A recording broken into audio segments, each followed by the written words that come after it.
Welcome back to the Deep Dive, where we take complex, often daunting sources and, well, we try to transform them into crystal clear knowledge. And today we are really getting into it. Oh, absolutely. We are tackling a foundational philosophical puzzle. I mean, it's a question that sort of defines the limits of human understanding. How do we, with any real certainty, know that the physical world outside of our own minds actually exists? It's a question that sounds, I don't know, almost childish at first, right? Yeah. Until you actually sit down and try to prove it. Right. You have to do it without assuming the existence of the very thing you're trying to prove. It's a huge challenge. And to do that, we are stepping deep into John Locke's monumental work, an essay concerning human understanding. Specifically, the later sections of Book 4, which is where he really tries to construct this bridge between the internal realm of our ideas and the external reality of objects. And that bridge he builds, it has a name. It's called sensitive knowledge. It does. So our mission today really is to figure out if this category, the sensitive knowledge, is robust enough to carry the weight of certainty that Locke himself demands of all genuine knowledge. And that's the key.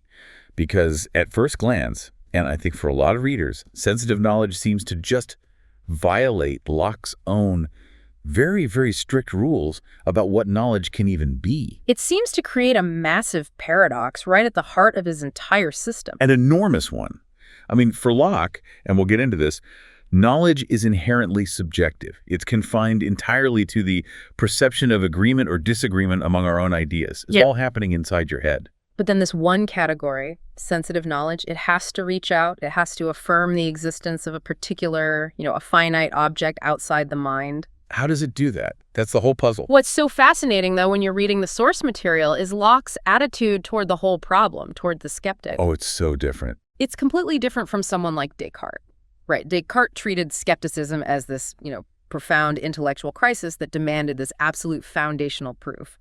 But Locke, he has this almost dismissive, even kind of jaunty approach, as one of our sources note. He absolutely does. He really doesn't waste much time entertaining the possibility that a fully functioning human being could truly doubt the existence of the table they are sitting at. He just sort of scoffs at it. He does. He derides the radical skeptic. He suggests that, and I'm paraphrasing here, but basically that nobody can, in earnest, be so skeptical as to be uncertain of the existence of those things which he sees and feels. It feels like a very English, almost a very common sense, pragmatic dismissal of what he sees as just extreme intellectual posturing. Exactly. But, and this is the important part, even if he dismisses the, let's say, the psychological sincerity of the skeptic, the philosophical problem is still there. It's still there. We still need a rigorous logical argument for how we make that leap. How do we get from the subjective idea of a burning candle, which is, indisputably in our head, to the certainty of an objective candle existing outside the head? That is precisely the challenge. And resolving that tension, how you classify the certainty we have of external objects as knowledge, which for him requires infallibility, while staying within the very tight confines of his own definition, that's what makes this particular deep dive so intricate. Okay, so I think to do that, we have to map out those confines first. We have to understand the system before we can see the problem. We have to build the box before we can try to look outside it. Okay, let's unpack this then. Before we can really get why sensitive knowledge is so problematic, we need to fully grasp the Lockean definition of knowledge. I mean, you said it before. This is the absolute cornerstone of his entire system. It is the great filter. Yeah. Locke sets the boundary right at the beginning of Book 4. He says knowledge is nothing but the perception of the connection and agreement or disagreement and repugnancy of any of our ideas. And that one sentence, it holds the weight of the entire essay. The key word there, and the one that I think needs some careful defining, is perception. Because in normal conversation and common language, I can perceive a pattern, or I can, perceive that my friend is lying, and I could be totally wrong about it. Right. Your perception can be fallible. Exactly. But in Locke's terminology, this just can't be the case. Absolutely not. And this is such a critical technical point that scholars, people like Ruth Mattern, really emphasize when they interpret Locke. We have to take perception in the objective sense, or what philosophers call the factive sense. Factive. Yeah, it's often glossed as perceiving that P. So if I perceive that the chair is red, the chair is red must be true. A factive mental attitude, inherently, by definition, entails the truth of what is perceived. So it's a success term. It's a success term. If you perceive the agreement, you know the agreement is real and true. There's no room for error. If you only, say, presume or guess or judge the agreement, then you don't have knowledge. You have mere judgment or opinion, and that, he says, is fallible. Okay, so that sharp distinction is what lets him do his main goal, right? Which he says is to search out the bounds between opinion and knowledge. Exactly. Knowledge guarantees certainty. Judgment does not. And this knowledge, as Mattern and others agree, is fundamentally propositional. It's about propositions. Perceiving the agreement of ideas is perceiving that a certain proposition, say A is B, is true. Which leads to a really crucial implication about his whole philosophical method. If that word perception already means knowing, if it's already a success term, then Locke hasn't really broken knowledge down into simpler, non-epistemic parts. He hasn't analyzed it. That's exactly right. If perception already means success, then his definition is not a reduction of knowledge, analyzing it into simpler building blocks. It's a powerful restriction. It restricts the scope of knowledge only to those propositions that concern the agreement or disagreement of our internal ideas. Yeah. Anything outside that relationship is, strictly speaking, not knowable under this definition. Okay, and this is why the problem of sensitive knowledge is so intense. Because it feels like if we know the external world exists, we are just smashing that foundational restriction to pieces. It's like setting a really strict border control and then creating a massive special loophole for one very, very specific category of traveler. Right. And we should probably look at how massive that category is by seeing how he organized his whole system. He categorizes the relationships that ideas can have into 4 types, right? 4 types of agreement or disagreement, yeah. Correct. The first one is identity and diversity. This is the simplest stuff, like white is not black. You just see it. Correct. Second is relation. This is, any relational proposition, like geometry or ethics for him. A is bigger than B. Right. The third is coexistence, or necessary connection.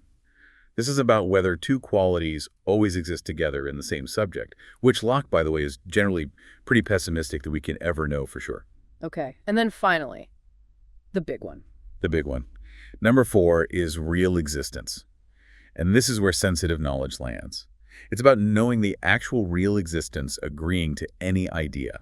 And some of the sources point out that those first 3 types, identity, relation, coexistence, they're all really, at the end of the day, just different forms of relation. They are. They're all internal comparisons. Which makes real existence the radical outlier. It's the only one that points outward, away from the mind. It creates this, almost an existential difficulty for his system. Early interpreters, people like John Locke, tried to solve this by suggesting that, well, maybe Locke secretly allowed knowledge to be the agreement between an idea and the extramental reality. Just ignore the definition. Kind of, yeah. But the textual evidence, especially that foundational definition we just talked about, it makes that reading almost impossible to sustain. The agreement has to happen between 2 ideas. So that forces him into this much more complex, much more kind of clever internal maneuver, which I guess we'll get to. We will. But to make things even more complicated, he also assigns different levels of certainty to these truths through his 3 famous degrees. This hierarchy is absolutely essential to get. It is. The top tier, this is the gold standard, is intuitive knowledge. This is the clearest, the most certain. It requires no effort, no intervention of a third idea. You perceive it immediately, just on presentation of the ideas. Like knowing you exist. It's like the famous Cartesian, I think, therefore I am, but Locke puts a slightly different spin on it. Exactly. Knowing one's own existence is his prime example. He calls it an internal, infallible perception that we are. It is irresistible, and it's self-certifying. If you just understand the terms, you have to know the proposition is true. Doubt is literally impossible. Okay, so that's the cup. Moving down a step, we have demonstrative knowledge. Right. And this is the domain of things like logic and mathematics. Proofs. Exactly. This is achieved through rational proof, a careful step-by-step chain of intuitions, like proving a theorem in geometry, or, for Locke, his own argument for the existence of God. It requires intellectual labor, what he calls pains and attention. And it's still knowledge, it's still certain, because each individual step in that chain is itself intuitively certain. Correct. But, and this is where a lot of readers kind of stumble, the very length of the chain introduces a subtle drop in the degree of certainty compared to pure intuition. So it's less certain. Why? Yes, slightly. And the source notes are really clear on this. The certainty is slightly lower because of the possibility of human error in the process. When a proof is really long, your mind can get fatigued, or you might forget an earlier step. Oh, I see. So you might believe you've demonstrated something when, in fact, you've accidentally omitted a necessary link or you've miscalculated. It's not that the truth itself is less certain.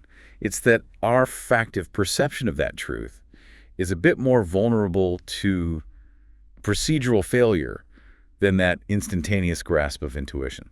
So Locke's concern here is more about epistemic hygiene, about the reliability of the human instrument, not some kind of metaphysical doubt about math. Precisely. It's a human fallibility concern. Okay. And then, after all that, almost like an afterthought, right at the end of the section, he brings in the third category. Yes. Sensitive knowledge. This concerns the particular existence of finite external beings, and his description of it is famously ambiguous. What does he say? He says it goes beyond bare probability, and yet not reaching perfectly to either of the foregoing degrees of certainty passes under the name of knowledge. Passes under the name of knowledge. I mean, that's the phrase, isn't it? That's what lights up all the skeptical alarm bells. It really does. It sounds like a philosophical participation trophy. If it's less than perfect certainty, how can it be certainty at all? Which is what he said is required for knowledge. And that's what fuels the deep scholarly critique.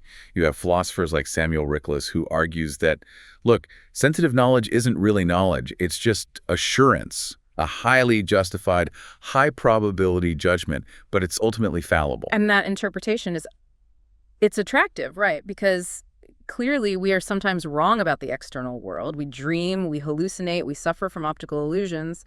So it seems to fit our experience. It does seem to fit.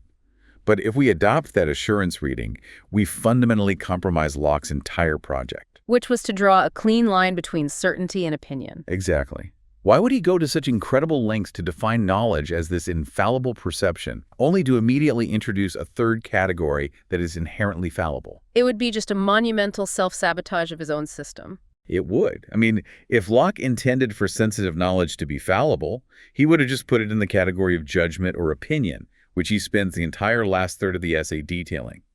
The fact that he places it within the category of knowledge strongly suggests he believed it did possess a unique form of certainty. A certainty that's appropriate to its object and its function, even if it's not the same kind of metaphysical certainty you get from intuition. Right.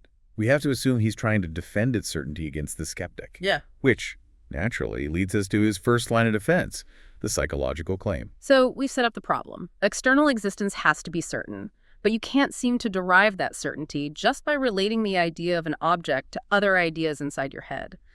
So Locke starts his defense by acknowledging the classic skeptical scenario. He is acutely aware of the problem of representation. He doesn't shy away from it.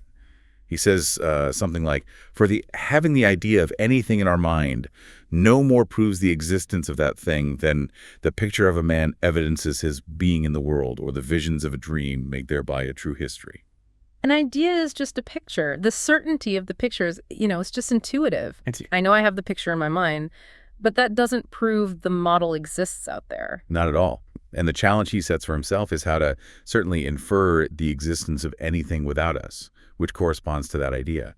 So what's the difference between a picture I just imagine and a picture that is, forced upon me from the outside? And Locke's first, most immediate response is an appeal to introspection. It's based on this really crucial distinction between just entertaining an idea like from memory or imagination and actually receiving it through sensation. And he claims this difference is so distinct and so undeniable that it makes us know that something doth exist at that time without us, which causes that idea in us. Let's use his own examples because they make the point so clearly. How does Locke tell me, the reader, to test this distinction for myself? He asks you directly to just observe the difference in your own mind. He says, think about the sun right now at night or in a dark room. You can do it pretty easily, and you're in control of the image. Sure. Now imagine walking outside on a bright day and actually looking at the sun. A completely different experience. A completely different experience. Or he uses a more visceral one.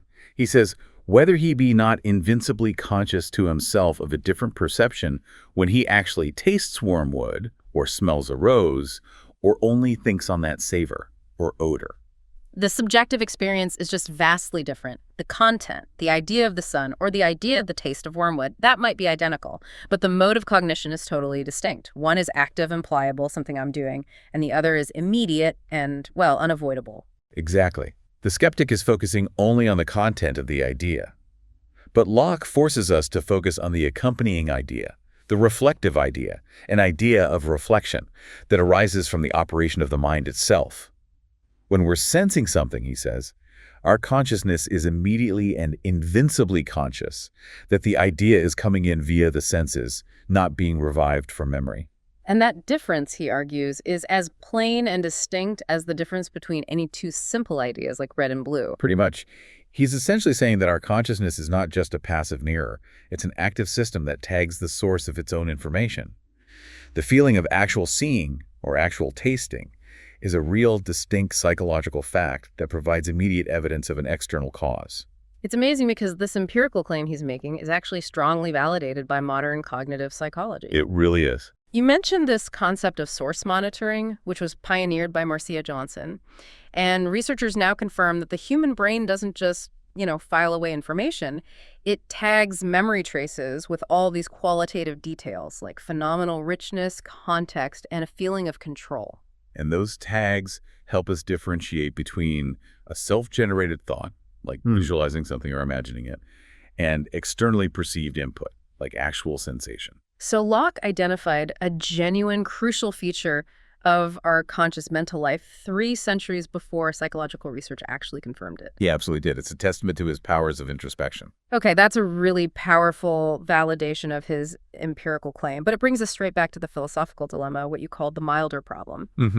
If we grant that this source monitoring exists and that we have this invincible consciousness of the source, how does that translate into infallible certainty? And that is the critical transition point, isn't it? The skeptic can grant the empirical claim. They can say, okay, sure, most of the time I can tell the difference. But they deny the certainty claim. If source monitoring is generally reliable, but we know it's sometimes fallible. Right. Think about source confusion or auditory hallucinations or even just very vivid dreams that you mistake for reality for a moment. Exactly. If it can fail, then why should I trust my reflective idea in this particular moment? The skeptic's argument is that even the feeling of being sensed might itself be deceptive. Right. So Locke has just moved the Cartesian problem of deception one step back. Instead of questioning the object, now we're questioning the reliability of the reflective idea about the object's source. That is precisely the sticking point for his critics.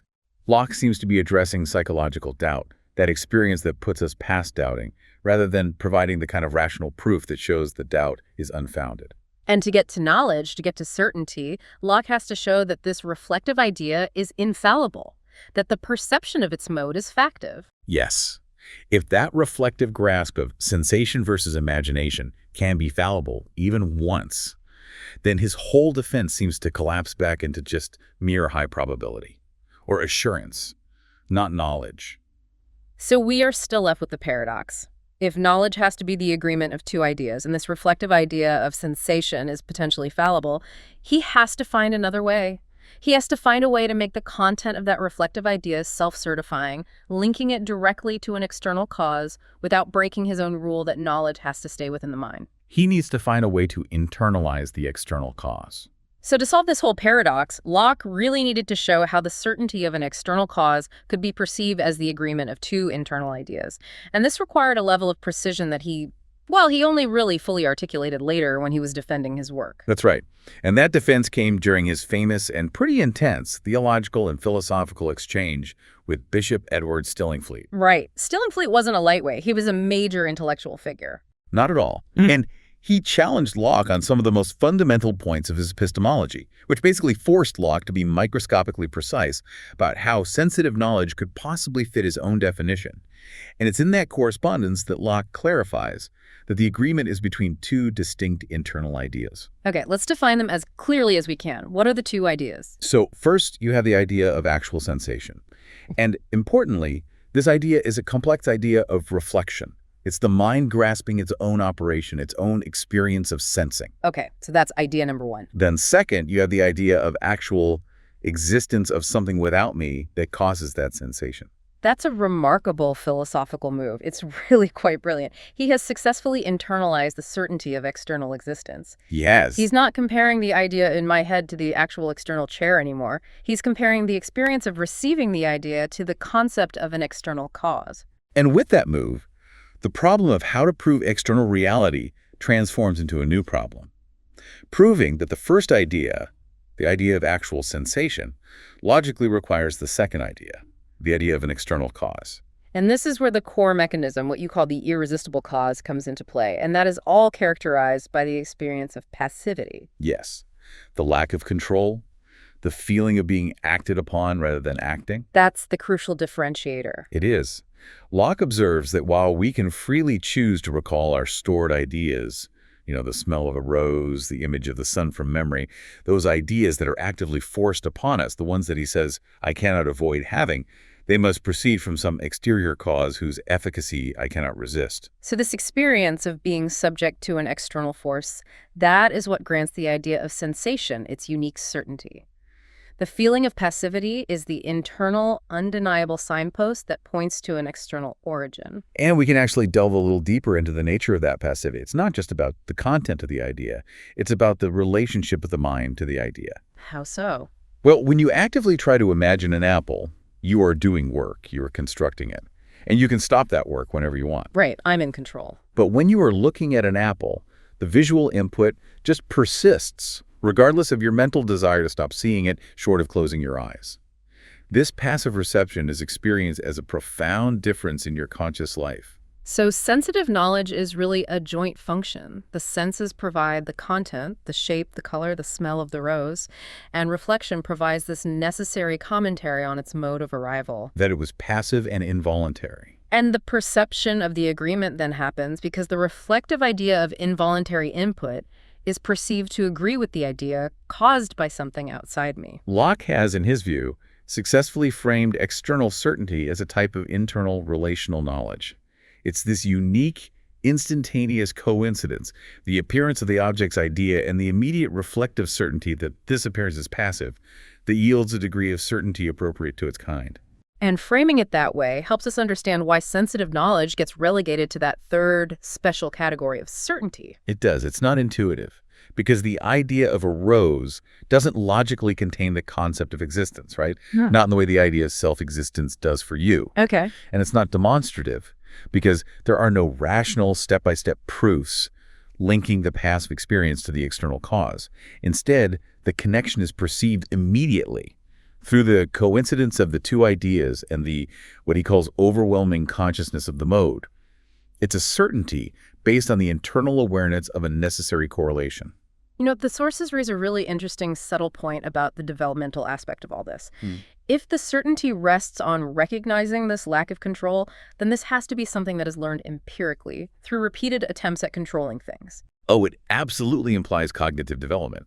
To classify an idea as passive input, the subject, the person, must have already acquired the sophisticated ideas of reflection necessary to compare different modes of thought sensation versus imagination. So a very young child, before they've fully developed a sense of self-control over their own thought processes. They might not yet possess sensitive knowledge in Locke's strict philosophical sense.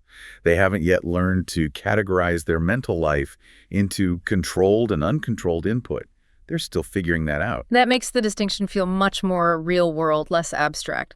Locke is describing an acquired intellectual capacity. I think so. But, okay, even with this elaborate internal mechanism of passivity, the deep skeptic can still challenge the system. Of course. What if I'm dreaming, and in the dream, I also feel the resistance and the passivity? The feeling of actual sensation is the very thing that's being challenged in the radical scenario.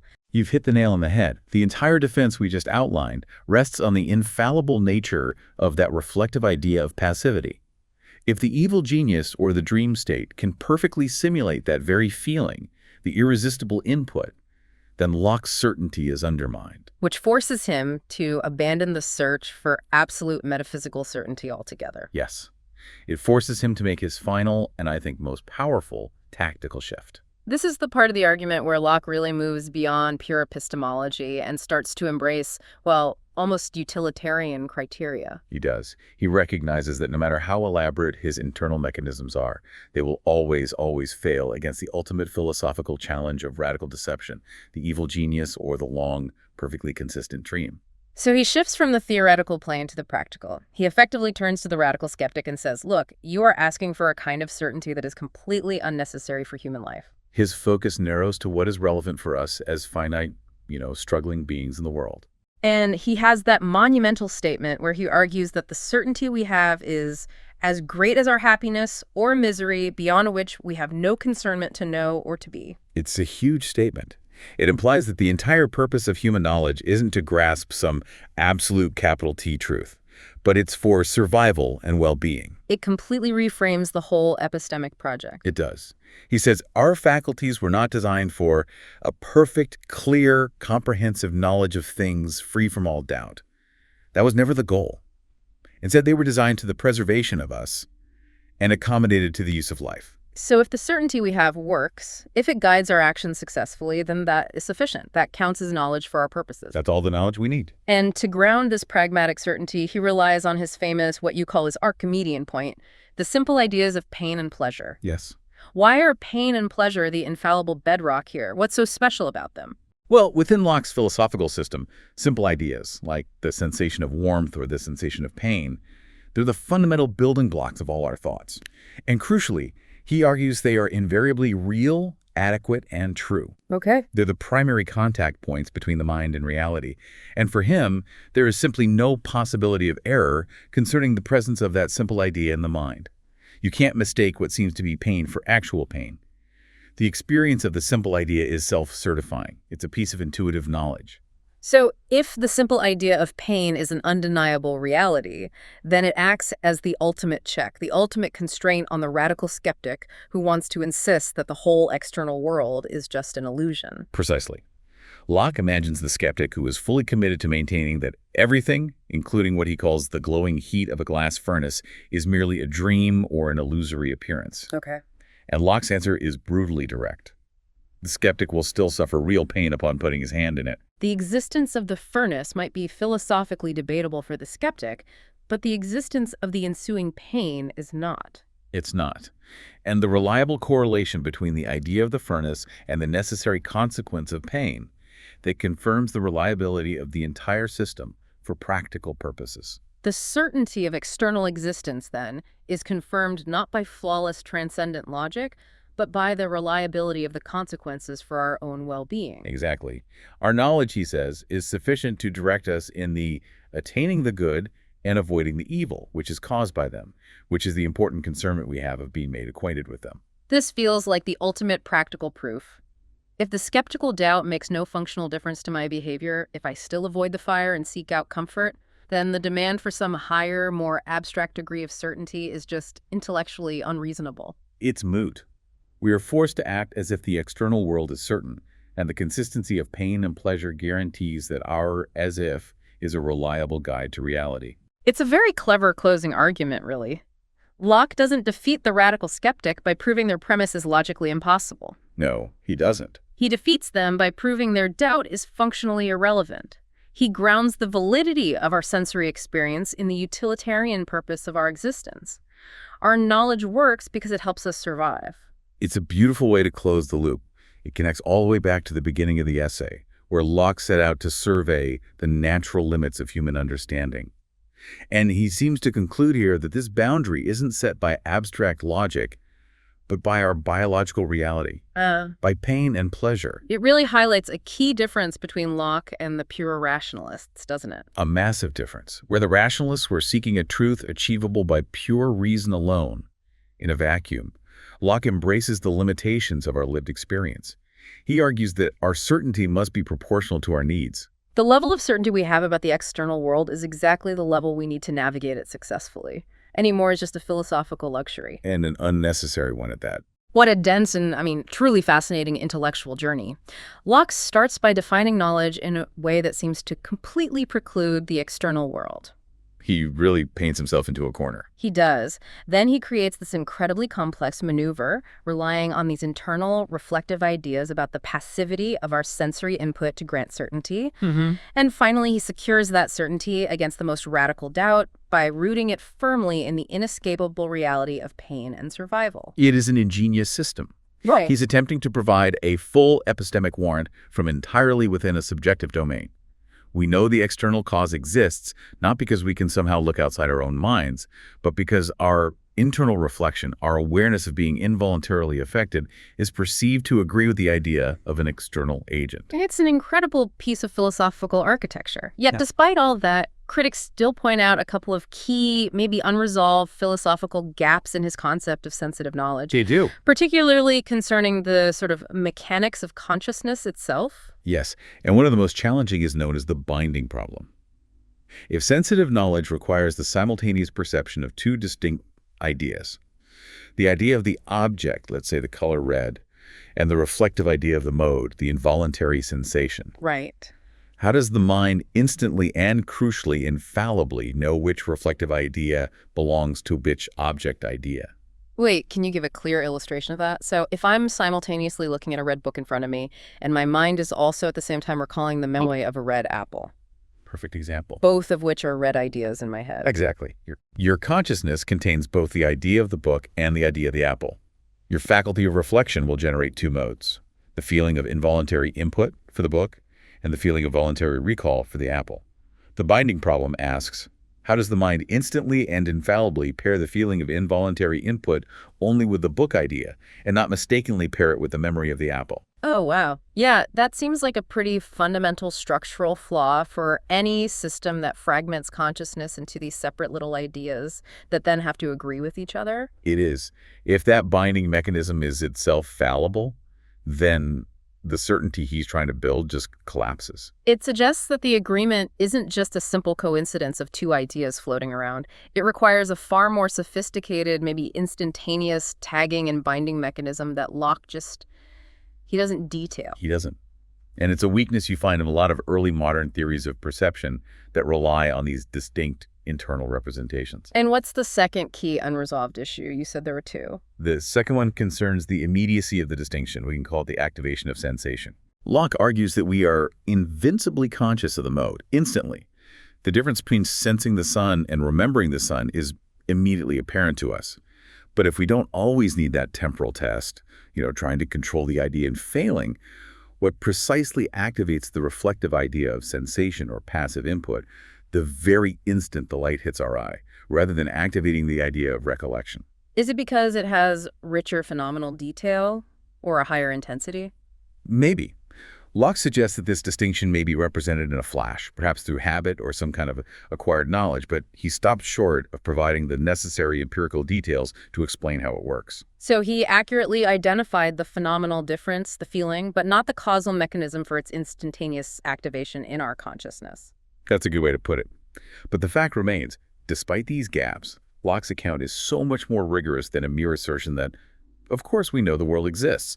He provides a sophisticated, multi-layered defense that really moves epistemology away from purely rationalist foundations and toward empirical and practical constraints. He showed why our certainty is, in his words, as great as our frame can attain to. He created a philosophy of knowledge that acknowledges our human limitations while still firmly defending our capacity to operate successfully in the world. And that, I think, leads us right back to the provocative thought that Locke implicitly leaves us with at the end of all this. He insisted, right, that nobody can, in earnest, be so skeptical. Right. So if he is correct, and our certainty about the external world is fundamentally rooted not in flawless, airtight logic, but in our invincible consciousness of passive input and our inevitable concerns about pain and survival happiness and misery. What does that say about the true purpose of philosophy? Is the quest for knowledge really about achieving some kind of absolute transcendent truth, regardless of its utility for our lives? Or is its ultimate value found in understanding and guiding human conduct within the practical, uncertain limits of our actual experience? It's a huge question. It suggests that perhaps the greatest certainty we can ever attain is simply the certainty that's required for us to live and act. And perhaps that is all we should require. A truly pragmatic conclusion to a deep philosophical problem. Food for thought indeed. And that's our deep dive into Locke's sensitive knowledge. We hope you found this discussion useful in navigating the bounds between certainty and opinion.